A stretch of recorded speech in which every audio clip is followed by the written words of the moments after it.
Vamos então continuar o nosso estudo, esse livro que está se revelando maravilhoso, não é verdade? Eu estou achando assim impressionante. A história que nós estudamos nas aulas anteriores da médium Malvina realmente mexe com a gente pela situação, pela maneira que tudo ocorre, né, no trabalho mediúnico. Então, quem não viu, quem não assistiu, ou assistiu assim, correndo, assista. É uma história realmente muito impressionante. E o próprio Miranda ficou muito impressionado com várias dúvidas que vão ser esclarecidas no nosso capítulo de hoje, o capítulo 6, Aclarando Acontecimentos. Hoje vai ser a nossa 5ª aula e nós vamos estudar apenas o capítulo 6 mesmo, tá bom? Então, sem mais delongas, vamos lá, vamos estudar? Partiu? Partiu então. Após os fortes acontecimentos da noite anterior, e realmente foram bem fortes, Miranda e sua equipe eles vão partir para um hospital público que começaria a receber alguns pacientes infectados com o novo coronavírus. As UTIs já estavam sendo preparadas, os respiradores, enfim. Então eles se organizaram, se equiparam e foram para lá. Quando ele chega, o que o Miranda relata pra gente? Ele fala o seguinte, que no ambiente havia uma dolorosa expectativa. Por quê? Porque ninguém sabia de fato que vírus era aquele. Era tudo muito no começo. Tentem pensar em vocês aí. No início da pandemia, como é que vocês se comportavam, né? E na ida ao mercado, como é que era, que a gente precisava, né, realmente comprar comida, essas coisas. Então, assim, era uma coisa tão nova, que ninguém nem entendia direito, sabia que era uma coisa mortal, que algumas pessoas poderiam ficar mais prejudicadas do que outras, mas era uma coisa muito ainda... estava muito no início. Então, vocês imaginem um hospital no início da pandemia. Ninguém, assim, preparado realmente para aquilo. Então, havia no ambiente uma dolorosa expectativa. Ninguém sabia direito como é que era a transmissão, tinham muitas dúvidas a respeito disso, né?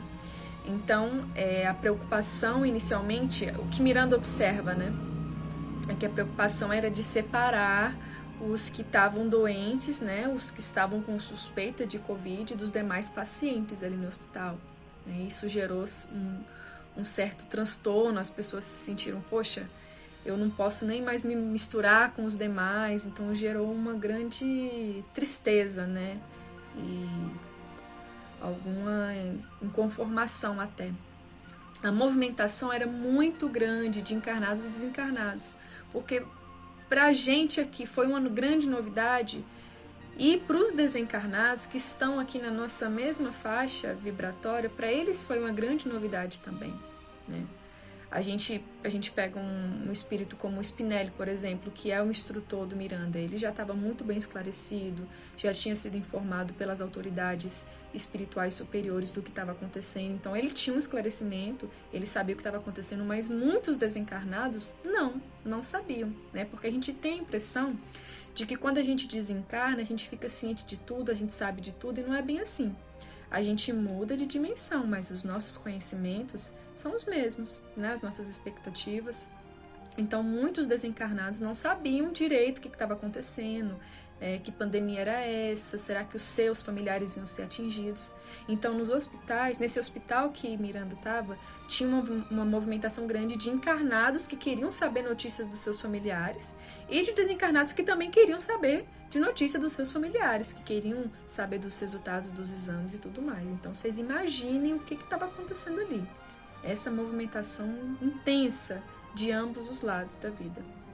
Havia também, infelizmente, a presença de vampirizadores do além, que estavam em processos lamentáveis de obsessão, estavam se aproveitando daquela situação onde tinha um certo pânico, né, rodeando todo mundo ali para absorver as energias, para vampirizar.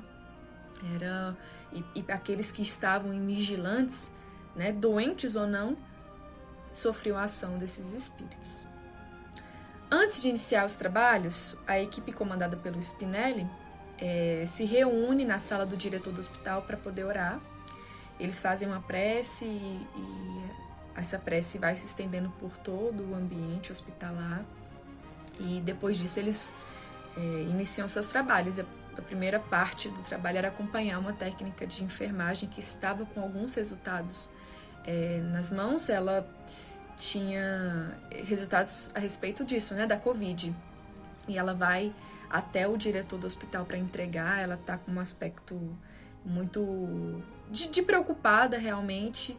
E aí, quando o diretor do hospital abre, ele percebe que dos 13 exames feitos de pessoas que estavam com suspeita, 8 tinham de fato o coronavírus, 8 estavam confirmados. E aí essa notícia se espalhou igual pólvora, né? Se espalhou pelo hospital todo. Tem 8 infectados aqui. Quem são eles? Como é que isso transmite? A gente vai tirar os pacientes. E os familiares ficaram, quem é que está infectado? É um dos meus? É o meu pai? É o meu irmão? Um certo caos, né? Um certo caos, porque, como eu falei, era tudo muito novo, tudo muito recente, e ninguém sabia lidar direito com isso. Os próprios médicos foram se reunindo para poder saber qual a melhor forma de tratamento, porque também tinham muitas, esse remédio funciona, esse aqui não é, gerou muitas discussões. Alguns médicos não estavam muito preocupados com o bem-estar dos seus pacientes, estavam preocupados somente em se eles iam adoecer ou não, né? Outros estavam realmente ali se entregando de coração na sua profissão, né? Enfermeiros, técnicos, médicos e toda a parte de hospital, né? Recepção, limpeza, todo mundo fazendo a sua parte para que essa situação fosse resolvida da melhor maneira possível. Então, depois que essa notícia se espalha, que tem 8 infectados ali no hospital, procura-se de imediato a retirada de alguns desses pacientes infectados, né, para tirar eles da enfermaria e conduzir eles para uma sala reservada aos contaminados por essa virose terrível. Então, depois disso, Miranda passa a acompanhar o drama desses 8 infectados recebendo a notícia, né? E assim, eu fico pensando hoje, né, que essa situação do coronavírus já tem alguns anos, né? Nós estamos em 2021, a gente ouviu falar pela primeira vez em 2019. Então, ainda hoje, quando a gente sabe dessa doença perto da gente, né, de um amigo nosso ou familiar, fulano tá com Covid, eu estou com Covid, já gera uma grande preocupação, não é? Ainda hoje, anos depois. Vocês imaginem isso logo que começou. Você recebendo a notícia que você tava com esse vírus aí, terrível, que tá no mundo todo, que as pessoas estão morrendo. A Itália tava um caos, né, nessa época aqui que o livro foi escrito. Então, realmente, a espiritualidade precisou agir, porque as pessoas quando recebeu a notícia, estavam se desequilibrando completamente. Então, ele até vê uma moça nova, 30 anos, que quando recebe a notícia do médico, ela entra em desespero total, porque ela fala que tinha diabetes em estado avançado e ela iria morrer. Foi uma coisa muito dita no início, né? As pessoas que tinham certas doenças, certas comorbidades, elas tinham mais perigo de falecer, de ficar com sequelas. Então ela falou, olha, eu tenho diabetes em estado avançado, eu vou morrer, acabou pra mim, e ficou desesperada. O médico até tenta acalmá-la, falando, não, a gente detectou no início, vai ficar tudo bem, vai dar tudo certo. E contrapartida, um senhor, né, que a idade também é um fator de risco, um senhor de 50 anos, mais ou menos, recebe a notícia que ele estava também, e ele tem uma postura bem diferente dos demais, ele começa a orar, ele se entrega para a oração. E quase que imediatamente um benfeitor espiritual, um amigo espiritual seu, se aproxima e fica ali cuidando dele bem de perto. É um único que tem uma atitude diferente, porque os demais se deixam levar pelas lágrimas, pelas reclamações. Por que teve carnaval? Foi o carnaval que espalhou tudo isso. Vocês se lembram, né, que em 2000 2020 nós ainda tivemos carnaval. Isso aí foi um fator que com certeza contribuiu para que a doença se espalhasse. Então, Miranda ele vai relatar que durante a manhã eles passaram horas atendendo os irmãos contaminados, auxiliando-os no equilíbrio do sistema imunológico e principalmente da harmonia íntima. Então, eles precisavam, os pacientes, né, os que estavam infectados, precisavam desses dois equilíbrios, o espiritual e o físico também, né? A espiritualidade trabalhava ali em cima do sistema imunológico para fortalecer e tentando harmonizar cada um ali, incentivando-os a orar, porque é a nossa melhor ferramenta numa situação de doença, numa situação de dor, é se entregar à oração para a gente ficar mais conectado com os benfeitores. No momento em que ficou na presença do Spinelli, o Miranda ele vai tirar algumas dúvidas a respeito do que tinha acontecido na noite anterior, lá com a médium que estava passando por um processo obsessivo muito grave, né, a médium Malvina. Então, a primeira dúvida que o Miranda tinha era a respeito daquele momento da comunicação mediúnica em que os espíritos se levantaram do solo, parecendo que eles estavam ali num cemitério. Então, o que o Spinelli vai dizer pra gente? Ele vai relatar o seguinte: quando os irmãos apareceram, traziam lembranças dos lugares em que viviam e o pensamento firme de todos condensou no local em que então se encontravam, repetindo a paisagem dantesca que viviam. A força da mente, acostumada a determinadas circunstâncias e acontecimentos, dá-lhes vida à medida que memoriza e vivencia. Todos ligados entre si pelos mesmos crimes e feitos, assim como pelas mesmas situações de resgate penoso, criam, por ideoplastia, os cenários e as circunstâncias que lhes são familiares. Então, deixa eu explicar para vocês. Aqueles espíritos estavam numa paisagem daquele tipo, enterrados, como se fosse um cemitério. Eles estavam naquela situação. Fora dali, fora do centro, eles viviam daquela forma. Os seus pensamentos estavam bem interligados por causa de feitos e crimes que eles haviam cometido. Eles tinham ali uma conexão e estavam interligados. Então, como eles eram muitos e o pensamento era muito fixo naquilo que eles estavam vivenciando, ou seja, vivenciando como se eles morassem num cemitério, eles foram levados para o centro e, através da ideoplastia, que é a ação exercida pelo pensamento sobre a matéria, eles transformaram o ambiente do centro naquilo que eles viviam no dia a dia, ou seja, num cemitério. Então, através da ideoplastia, que é, né, o pensamento sobre a matéria, eles juntos, né, juntou o meu pensamento com um dos outros, vamos supor que eu fosse um deles. Juntou o meu pensamento com o do meu colega e a gente formou juntos ali um novo cenário para o centro espírita. Qual era o cenário? Um cemitério. Então, o pensamento, a gente vai falar mais sobre o pensamento lá na frente. Outra dúvida do Miranda era a respeito daquela forma de lobo que o obsessor-chefe, o líder que estava comunicando através da médium, formou.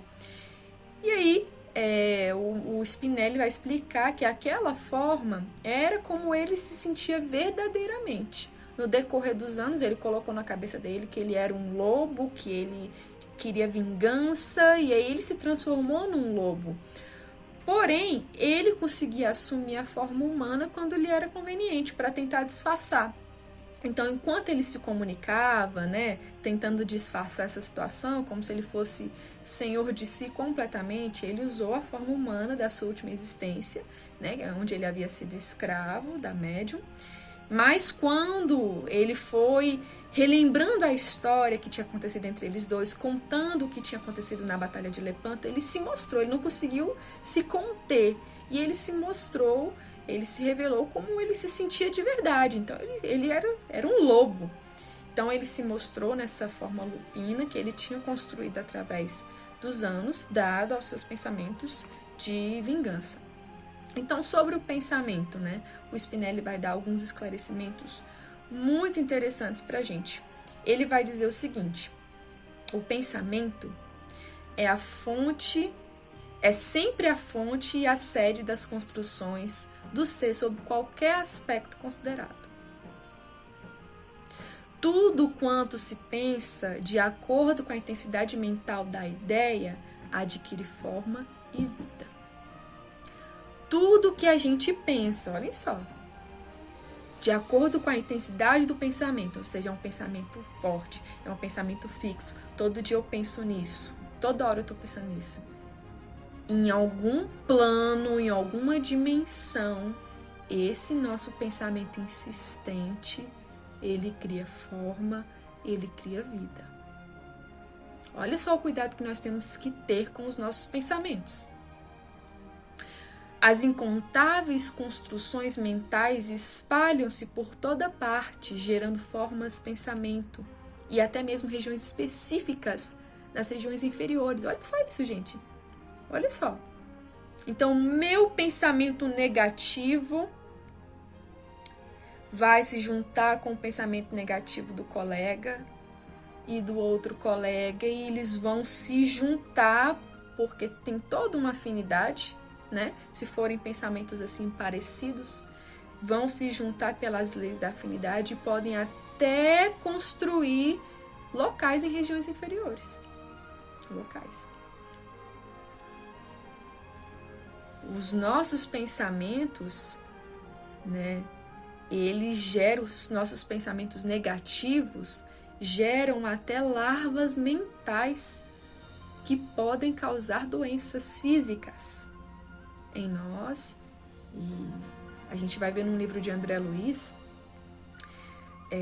no livro Os Mensageiros, salvo engano, Os Mensageiros, em que em um momento que André estava sobrevoando a cidade, estava volitando junto com seu instrutor, ele viu várias nuvens negras sobrevoando assim, né, entre as pessoas, e ele questiona o que seria isso. E o instrutor vai esclarecer que eram bactérias de ordem inferior, larvas mentais, produzidas pelo pensamento aqui nosso, de nós encarnados. Então, o meu pensamento negativo se juntou com o outro e formou essa nuvem de bactérias que causam doenças. E que se não fosse a ação do sol e dos benfeitores que estão sempre atuando, essas larvas, essas bactérias iam causar a extinção da humanidade. Então, a gente precisa ter muito cuidado com o nosso pensamento. A gente fica, às vezes, com a impressão de que ninguém está sabendo, de que esse pensamento não vai fazer mal para ninguém, mas, na verdade, a gente está criando uma forma, está criando uma vida e tem uma consequência para nós.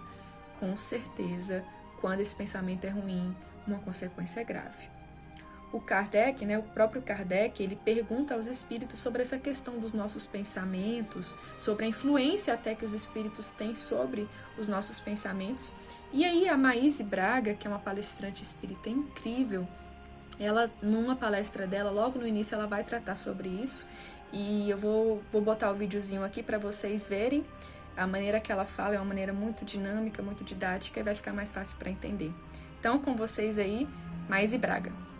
Amigos, o título da palestra, Tudo é Pensamento, é uma frase psicografada por Joana de Ângeles através de Divaldo Franco, o seu médium. No capítulo 9 do Livro dos Espíritos, nós encontramos Kardec perguntando: os espíritos veem tudo o que fazemos? É uma curiosidade que a gente tem. E a resposta: podem vê-lo, pois estáis incessantemente rodeados por eles, mas cada um só vê aquelas coisas a que dirige a sua atenção, porque eles não se ocupam das que não lhes interessam. Às vezes, quando você conta que vê os espíritos, as pessoas perguntam: mas você vê o tempo todo? Eu tinha tenho um amigo querido que toda vez que me encontrava na nossa juventude dizia assim: não olha para mim, não olha para mim que eu estou sem meu protetor de aura. Ele achava, falava brincando, que ele sabia, ele estudava doutrina, sabia que não era assim, que a pessoa que vê ou que escuta vê e escuta o tempo todo. Estaríamos todos loucos. Não teríamos uma vida normal. Mas aqui Kardec se preocupou em saber o quanto dos nossos pensamentos eram nossos ou era interferência dos espíritos. Os espíritos podem conhecer os nossos pensamentos mais secretos? Ah, meu Deus! Eu sei que vocês já estão pensando naquele pensamento. Aquele que você nem pro espelho, se olhando, confessa. Mas ele está lá, dentro de você, escondido de todos, menos de você. A resposta dos espíritos foi: conhecem muitas vezes aquilo que desejarias ocultar a vós mesmos. Nem atos, nem pensamentos podem ser dissimulados para eles. Então, sinceramente, vamos relaxar. Porque ele continua, vocês vão ver. Eu tenho ainda 4 perguntas, vocês vão ver onde é que ele chega. Assim sendo, pareceria mais fácil ocultar-se uma coisa a uma pessoa viva, pois não podemos fazer essa mesma pessoa depois da morte? Tipo assim, você passou a vida inteira mentindo para fulano. Fulano desencarna e te descobre. Era isso que Kardec queria perguntar. A resposta dos espíritos foi: certamente, pois quando vos julgais bem escondidos, tendes muitas vezes ao vosso lado uma multidão de espíritos que vos veem. E aí, ficou claro? Acho que ficou. Cuidemos, então, do que nós estamos pensando. Da mesma maneira, quando a gente insiste em um pensamento positivo, isso gera consequências incríveis para nós. Podemos, a gente se sente melhor, a gente fica no equilíbrio mental, emocional, espiritual. A gente pode ficar mais forte para lidar com doenças, entre outras coisas. Vale a pena insistir no pensamento bom, nem que seja forçado no início. Ai, mas eu vou pensar isso aqui, nem que seja na marra. Que depois a gente vai, é um exercício que depois fica tão natural. A gente precisa ficar vigilante, né? É muito mais fácil a gente se entregar num pensamento ruim, é muito mais fácil. Ainda mais no momento que a gente vive, né? No momento que o nosso planeta está passando. Só notícia ruim, quando você lê uma notícia ruim e fica pensando naquilo, a gente tem que ficar vigilante. A gente tem que procurar assistir coisas tranquilas, coisas boas, ler livros bons, assistir cursos bons, para que a gente fique sempre conectado em coisas positivas. Então, cuidemos aí do que a gente pensa. Diga o que tu pensas e eu te direi com que tu andas. Se a gente está pensando só coisa ruim, quem vocês acham que vão ser nossas companhias, né? Bom, então, de repente acontece algo inesperado, né? Miranda estava conversando com o Spinelli, mas eles escutam uma gritaria vindo de uma ala lá do hospital, uma ala da enfermaria, e quando eles chegam lá, tinha uma mulher, uma paciente incorporada. Ela era médium, mas não sabia, não praticava nem nada. Mas muitas pessoas acham que médiums é só na doutrina espírita e não é, né? Não é. Na verdade, todos nós somos médiums. Alguns um grau mais avançado e outros nem tanto. Alguns mais sensíveis, né? E outros nem tanto. Então, essa mulher, ela tinha recebido a notícia que estava com Covid, ela ficou muito desesperada, né? Entrou num processo assim de desequilíbrio muito grande. E aí, ela que tinha um obsessor ferrenho, abriu brecha e ele tomou de conta. Tomou de conta, incorporou, e ela passou a agredir os enfermeiros, os médicos, todo mundo ao redor.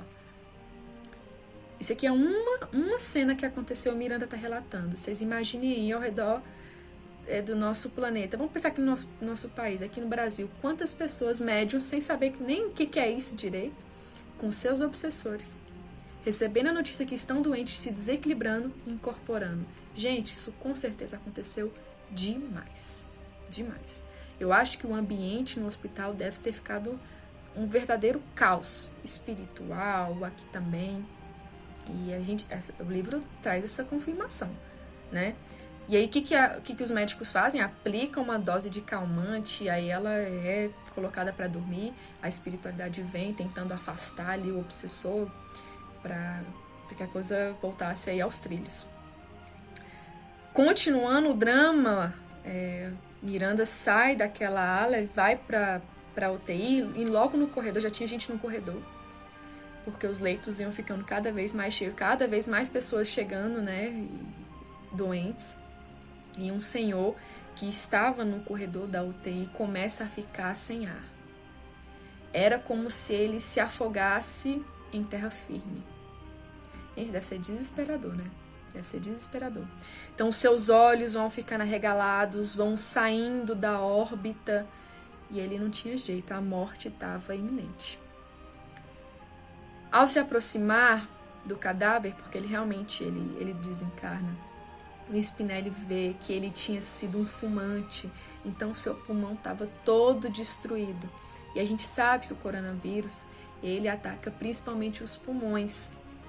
Então, para uma pessoa que estava numa situação dessa, como esse senhor, que já era de idade, tinha problema cardíaco, tinha sido fumante, ali era difícil escapar realmente. E o seu vício fez com que ele se tornasse um suicida inconsciente.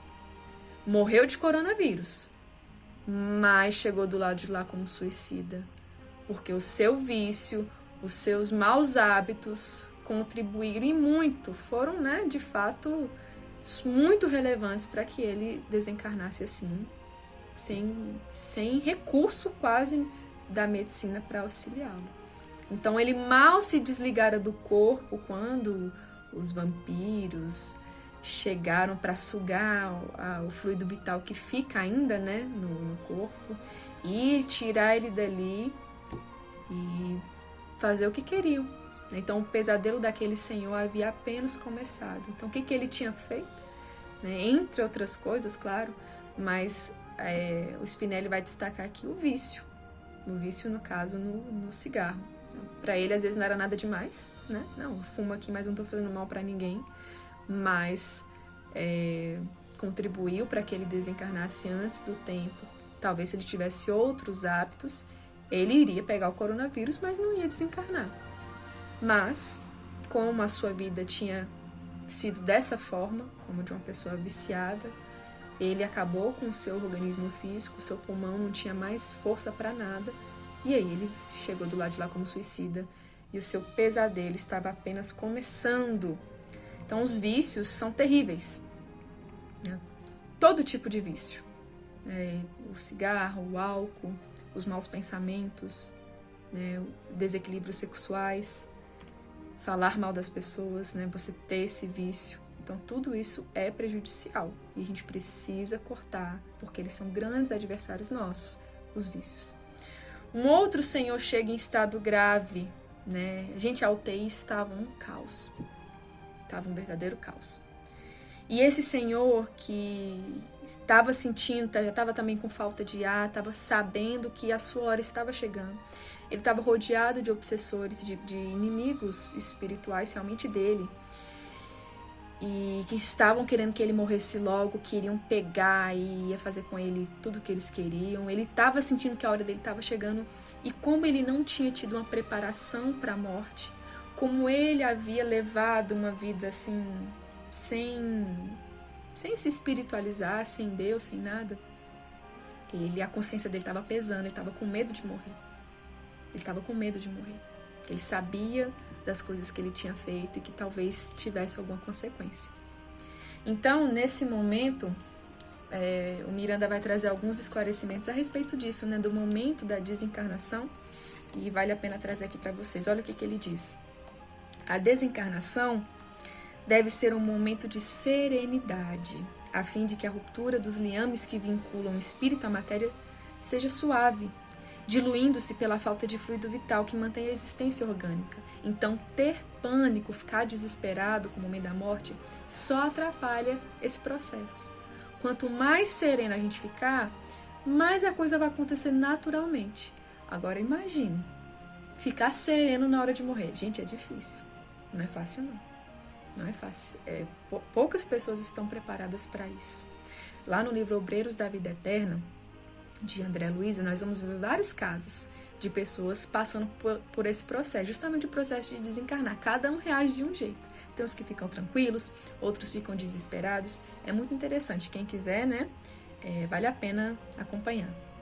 Então, gente, é um exercício que não dá pra fazer só na hora que a gente vai morrendo. Se a gente for deixar, não, quando eu morrer eu fico sereno, a gente não vai conseguir.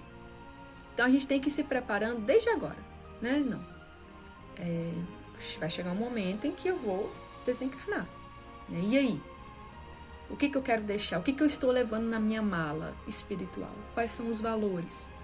Eu estou precisando melhorar isso, então deixa eu correr atrás. Porque, gente, quando a consciência está pesada, fica muito mais difícil. Você quer... por isso que tem tanta gente que no leito da morte quer pedir perdão, quer resolver certas coisas, porque é a consciência cobrando. Então é muito melhor a gente, no nosso dia a dia, ir resolvendo essas questões, para que na hora, né, na hora M, na hora da morte, a coisa não complique. Olha, ele continuou, quando não se tem ideia de como transcorre a existência física, muito difícil faz a libertação dos vínculos que unem o espírito à matéria, havendo a ruptura brusca, que não impede a continuação dos fenômenos de decomposição serem percebidos e sentidos muito tempo depois da morte do corpo. Então, quando você não está preparado, você não quer aceitar a morte, não é que você não vai morrer, é que vai acontecer uma ruptura tão brusca que você vai continuar ligado àquele corpo já sem vida, sentindo, algumas pessoas por muitos anos, a decomposição, os vermes ali comendo. E isso não é necessariamente só pessoas que são suicidas conscientes. Não, aquele suicida consciente vai sentir o corpo se decompondo. Não. Às vezes é uma pessoa que morreu de uma forma natural, mas que não estava preparada para a morte, que não quer aceitar, sente o corpo se decompondo também. Por isso, morrer não significa desencarnar imediatamente, o que se dá mais devagar, a semelhança do que ocorre por ocasião da reencarnação, cujo processo é lento e progressivo. Então, não é porque a gente morreu que a gente desencarnou. Às vezes a gente morre e fica naquela situação, vivenciando ali tanto tempo. Então, nós temos que estar preparados para o desencarne, para quando chegar a hora, a gente vá sem traumas, né? Tá certo, pessoal? Muito bem. Esse é o nosso capítulo 6, Aclarando Acontecimentos. Na semana que vem a gente continua aí estudando esse livro maravilhoso, No Rumo do Mundo de Regeneração, do Manuel Filomeno de Miranda, psicografia do Divaldo. Vou deixar aqui agora na descrição do vídeo o meu telefone celular e o meu e-mail para qualquer um que quiser tirar alguma dúvida, dar alguma sugestão, fazer alguma crítica. Eu vou estar colocando aqui meu telefone, meu e-mail, para a gente poder conseguir se comunicar. Tá certo? Então, boa semana aí para vocês, boa aula, bons estudos e até a próxima, se Deus quiser.